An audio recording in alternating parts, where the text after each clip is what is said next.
ఓం శాంతి 28/2/1984 అవ్యక్త బాప్దాదా యొక్క మధుర మహావాక్యాలు.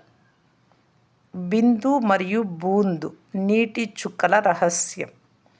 ఈరోజు బాప్దాదా తమ భోలా పిల్లలతో పిల్లల అవతరణయే తండ్రి అవతరణ రోజును అనగా అలౌకిక ఆత్మిక జయంతిని జరుపుకునేందుకు వచ్చారు.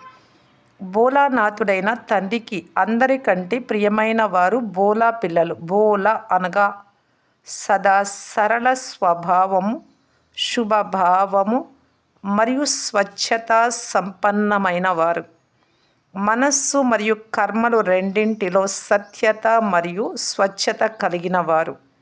ఎలాంటి ఏ దోషము లేనివారు. ఇటువంటి భోలా పిల్లలు భోలానాథుడైన తండ్రిని కూడా తమ వైపుకు ఆకర్షిస్తారు.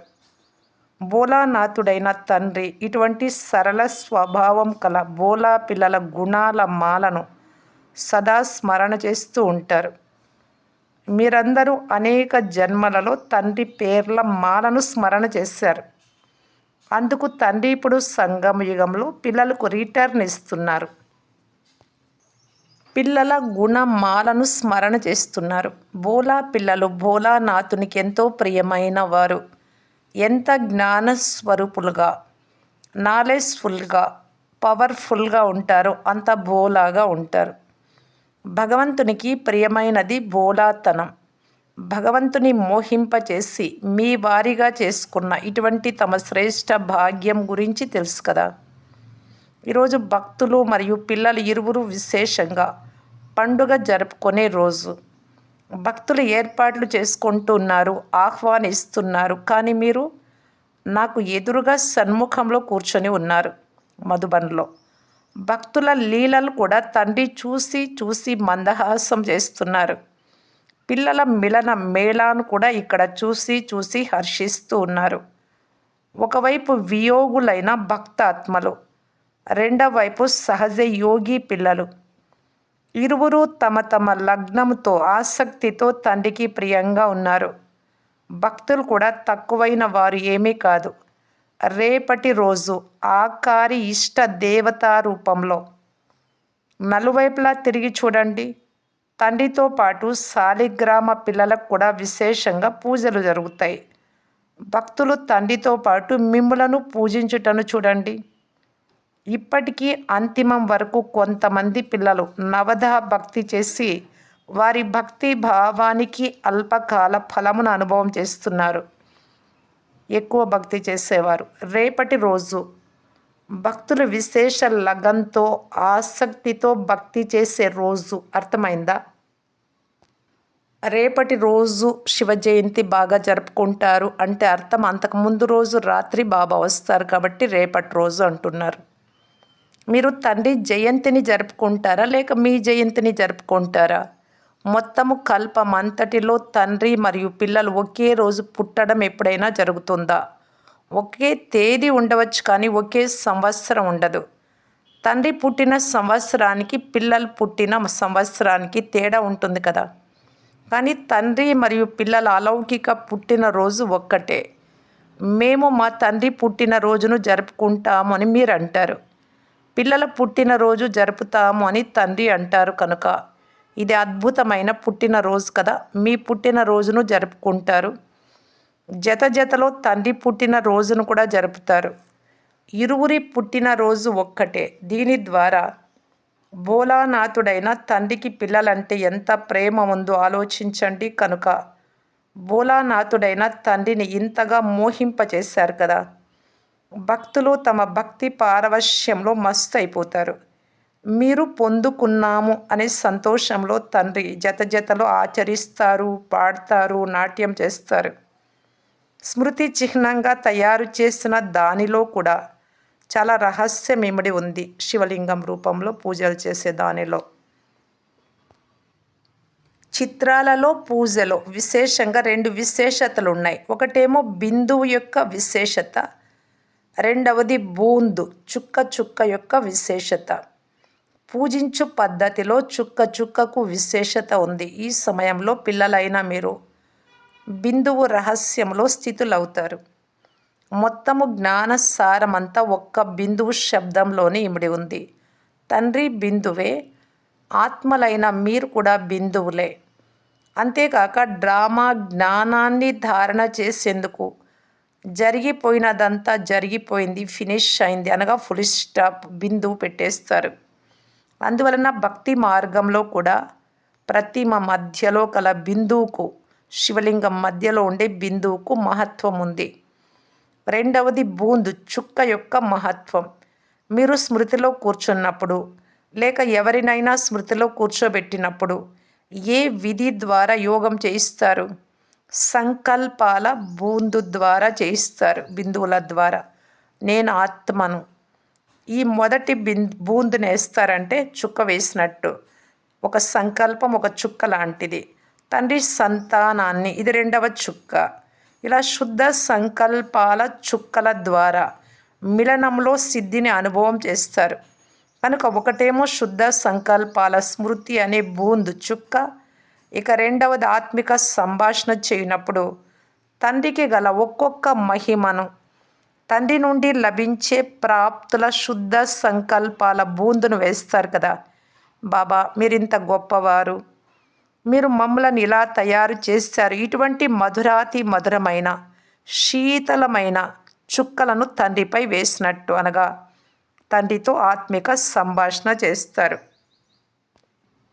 ఒక్కొక్క మాట మాట్లాడుతూ ఆలోచిస్తారు కదా. అన్ని మాటలు ఒకేసారి మాట్లాడరు. మూడవ విషయం, పిల్లలందరూ తమ తమ తనువు, మనస్సు, ధనముల ద్వారా సహయోగము అనే చుక్కలను కూడా వేస్తారు. అందుకే మీరు విశేషంగా బిందువు బిందువు కలిసి సరోవరం అవుతుంది లేక సాగరం అవుతుంది అని అంటారు. ఇంత పెద్ద విశ్వ పరివర్తన కార్యం, సర్వశక్తివంతుల బేహద్దు విశాలమైన కార్యంలో మీలో ప్రతి ఒక్కరూ చేసే సహయోగం, సహాయం అనే బూందు సమానమైన సహయోగమే కదా. కానీ అందరి చుక్క చుక్క సహయోగము విశాల సాగర సమానమైన సహయోగంగా అవుతుంది. అందువలన పూజా విధిలో కూడా బూందు యొక్క మహత్వాన్ని చూపిస్తారు. శివలింగం పైన అమర్చిన ధారా పాత్ర పైనుండి చుక్క చుక్క శివలింగం పైన నీరు పడుతూ ఉన్నట్టు. అంటే మనం చేసే ఒక్కొక్క సంకల్పము ఒక బిందువు లాంటిది. విశేషంగా వ్రత విధానాన్ని చూపిస్తారు. వ్రతము తీసుకుంటారు కదా. పిల్లలైన మీరంతా తండ్రికి సహయోగులుగా అవ్వడంలో వ్యర్థ సంకల్పాలు అనే భోజనము స్వీకరించము అని వ్రతం చేస్తారంటే ప్రతిజ్ఞ చేస్తారు. ఏ వ్రతము ఎప్పుడూ బుద్ధిలో అశుద్ధమైన వ్యర్థ సంకల్పాలను నేను స్వీకరించను అనేది వ్రతం. ఈ వ్రతం అంటే దృఢ సంకల్పం చేస్తారు. ఇందుకు గుర్తుగా భక్తులు అశుద్ధ భోజనము తినము అనే వ్రతం ఉంచుకుంటారు, ఉపవాస వ్రతం. ఈ వ్రతంతో పాటు మీరు సదా వెలిగే జ్యోతులుగా అవుతారు. ఇందుకు గుర్తుగా వారు జాగరణ చేస్తారు. పిల్లలైన మీరు ఆచరించే అవినాశి ఆత్మిక అంతర్ముఖి విధులను భక్తులు స్థూలమైన బాహ్యముఖ విధులుగా చేసేశారు. వారు మీ పద్ధతులనే కాపీ చేశారు. ఏ ఏ విషయాలు టచ్ అయ్యాయో వాటిని వారి రజో ప్రధాన బుద్ధి కారణంగా ఇటువంటి విధిని తయారు చేశారు. వాస్తవానికి నంబర్ 1 రజోగుణి భక్తుడు, భక్తి లెక్కతో సతోగుణి భక్తుడు బ్రహ్మయే. విశేషాత్మలైన మీరంతా నిమిత్తంగా అవుతారు. మొదట మనస్సులో ప్రేమ, మనస్సులో శక్తి ఉన్నందున మానసిక భావంతో భక్తి ప్రారంభమవుతుంది. తర్వాత ఈ స్థూలమైన విధులు నెమ్మది నెమ్మదిగా ఎక్కువ అవుతాయి. అయినా రచయిత అయిన తండ్రి తన రచన అయిన భక్తాత్మలను, వారి పద్ధతులను చూసి ఈ భక్తుల టచింగ్ బుద్ధి కూడా అద్భుతము అని అంటారు.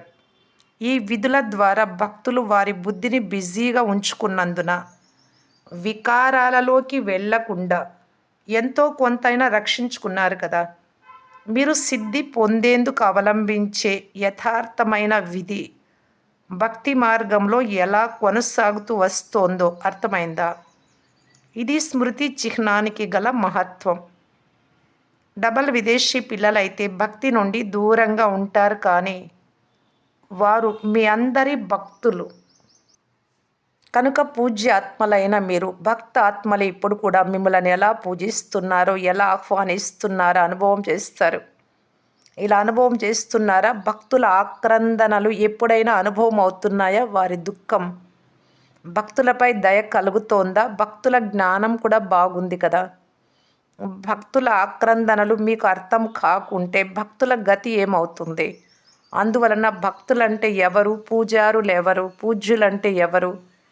ఈ రహస్యం కూడా బాగా తెలుసు. పూజ్యులు మరియు పూజారులకయ్యే రహస్యం తెలుసు కదా, మంచిది. భక్తుల పిలుపులు, ఆక్రందనలు ఎప్పుడైనా అనుభవం అవుతున్నాయా? పాండవులకు కూడా అవుతున్నాయా, లేక కేవలం శక్తులకు మాత్రమే అవుతాయా?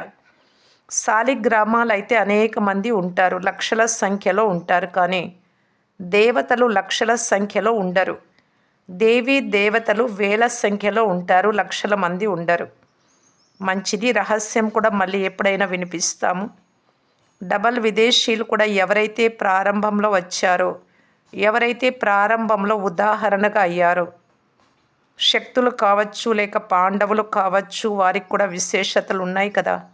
అందరికంటే మొట్టమొదటి విదేశీ తండ్రి. అందరికంటే ఎక్కువ సమయం విదేశంలో ఎవరుంటారు? పరంధామంలో తండ్రే కదా. ఇప్పుడు రోజు రోజుకు సమయం ఎంత సమీపానికి వస్తోందో అంత భక్తులు ఆహ్వానించే శబ్దాలు, వారి భావనలు అన్నీ మీకు స్పష్ట రూపంలో అనుభవం అవుతాయి. ఇష్టదేవి దేవతలు ఎవరో కూడా తెలుస్తుంది. కొంచెం పక్కాగా అవ్వనివ్వండి.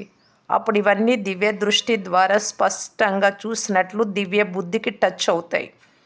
ఇప్పుడు ఇంకా అలంకరించుకుంటున్నారు. అందువలన ప్రత్యక్షత పరదా తెరుచుకోవడం లేదు. అలంకరింపబడినప్పుడు పరదా తెరుచుకుంటుంది. స్వయాన్ని కూడా చూస్తారు. అప్పుడు అందరి నోటి నుండి ఫలానా దేవి కూడా వచ్చేసింది, ఫలానా దేవత కూడా వచ్చేసాడు అని వెలువడుతుంది. 1984లో చెప్పారు. ఇప్పుడే అదే సమయం. సదా భోలానాథుని సరళ చిత్తులు, సహజ స్వభావం కలవారు. భోలా పిల్లలు సదా బిందువు మరియు బూంద్ చుక్కల రహస్యాన్ని జీవితంలో ధారణ చేయువారు. ధారణా స్వరూపాత్మలు సదా మనస్స వాచ కర్మణాలో దృఢ సంకల్పము అని వ్రతం తీసుకునే జ్ఞానయుక్తాత్మలు. సదా తమ పూజ్య స్వరూపంలో స్థితమై ఉండే పూజ్యాత్మలకు భోలానాథుడు వరదాత విధాత అయిన తండ్రి యాద్ ప్యార్ మరియు నమస్తే. జెండా ఎగరేసిన తర్వాత బాప్దాదా వినిపించిన మధుర మహావాక్యాలు. పిల్లల జెండా సదా మహోన్నతమైనది. పిల్లలు లేకుంటే తండ్రి కూడా ఏం చేయగలరు? మీరు తండ్రి జెండా సదా మహాన్ అని అంటారు. అప్పుడు పాట వినిపిస్తూ ఉంది బాబా చెప్పినప్పుడు. తండ్రి పిల్లల జెండా సదా మహాన్ అని అంటారు. సదా పిల్లలందరి మస్తకంలో విజయ పతాకం ఎగురుతూ ఉంది. అందరి కళ్ళల్లో, అందరి మస్తకంలో విజయ పతాకం ఎగురవేయబడి ఉంది, ఎగురవేయబడింది. ఈ జెండా ఒక్కటే కాదు, అందరి మస్తకాలలో అవినాశి విజయ పతాకం ఎగురవేయబడి ఉండుట బాప్దాదా చూస్తున్నారు. తండ్రి మరియు పిల్లల అద్భుతమైన పుట్టినరోజు శుభాకాంక్షలు. నలువైపులా ఉన్న అతి స్నేహి, సేవలో సాథీలు, సదా అడుగులో అడుగు వేసే పిల్లలకు ఈ అలౌకిక బ్రాహ్మణ జీవితం పుట్టినరోజు శుభాకాంక్షలు. పిల్లల ప్రియ స్మృతులు మరియు శుభాకాంక్షలకు బదులుగా పిల్లలందరికీ బాప్దాదా స్నేహభరిత బాహువుల మాలను సదా ధరింపజేస్తూ శుభాకాంక్షలు తెలుపుతూ ఉన్నారు. పిల్లలందరి ఈ అలౌకిక పుట్టినరోజును విశ్వంలోని ప్రతి ఆత్మ స్మృతి చిహ్న రూపంలో జరుపుకుంటూనే వస్తోంది. ఎందుకంటే తండ్రితో పాటు పిల్లలు కూడా బ్రాహ్మణ జీవితంలో సర్వాత్మలకు చాలా చాలా చాలా సుఖము, శాంతి, ఖుషి, శక్తుల సహయోగం ఇచ్చారు. ఈ సహయోగం కారణంగా అందరూ హృదయపూర్వకంగా శివుడు మరియు శాలిగ్రామాలు ఇరువురి పుట్టినరోజు అయిన శివ జయంతిని ఆచరిస్తారు. ఇటువంటి శాలిగ్రామ పిల్లలకు శివబాబా మరియు బ్రహ్మబాబా ఇరువురి పదమారెట్ల అభినందనలు, అభినందనలు, సదా అభినందనలు. సదా వృద్ధి జరగాలి, సదా విధిపూర్వక సిద్ధి ప్రాప్తి జరగాలి. అచ్చా, వీడ్కోలు సమయంలో గుడ్ మార్నింగ్ అని అందరూ చెప్తారు. కానీ మీ మార్నింగ్ గాడ్తో, దేవుడితో గాడ్లీ మార్నింగ్ అయిపోయింది కదా. గాడ్తో రాత్రి గడుపుతారు, అదే గుడ్ అయిపోయింది. గాడ్తో మార్నింగ్ జరుపుకుంటూ ఉన్నారు కనుక సదా గాడ్ మరియు గుడ్ రెండు గుర్తు ఉండాలి. గాడ్ పరమాత్మ స్మృతియే గుడ్గా చేస్తుంది, మంచిగా. గాడ్ స్మృతిలో లేకుంటే గుడ్గా అవ్వలేరు. మీ అందరి జీవితాలు గాడ్లీ జీవితాలు. అందువలన ప్రతి సెకండు, ప్రతి సంకల్పము మంచిది అని అనుభవం గుడ్డే గుడ్ అని అనుభవం చేస్తూ ఉన్నారు. ఇప్పుడు జీవితమే గుడ్గా ఉంది. ఎటువంటి జీవితం అంటే గాడ్తో కలిసి ప్రతి కర్మ తండ్రి జతలో చేస్తున్నారు కదా, ఒంటరిగా చెయ్యరు. భోజనం చేసేటప్పుడు తండ్రితో పాటు భోజనం చేస్తారా లేక ఒంటరిగా చేస్తారా? సదా గాడ్ మరియు గుడ్ ఇరువురి సంబంధాన్ని గుర్తుంచుకోండి, జీవితంలో తీసుకురండి. అర్థమైందా? అందరికీ అమృత వేళలో బాప్ దాదా యాద్ ప్యార్ మరియు నమస్తే. ఓం శాంతి.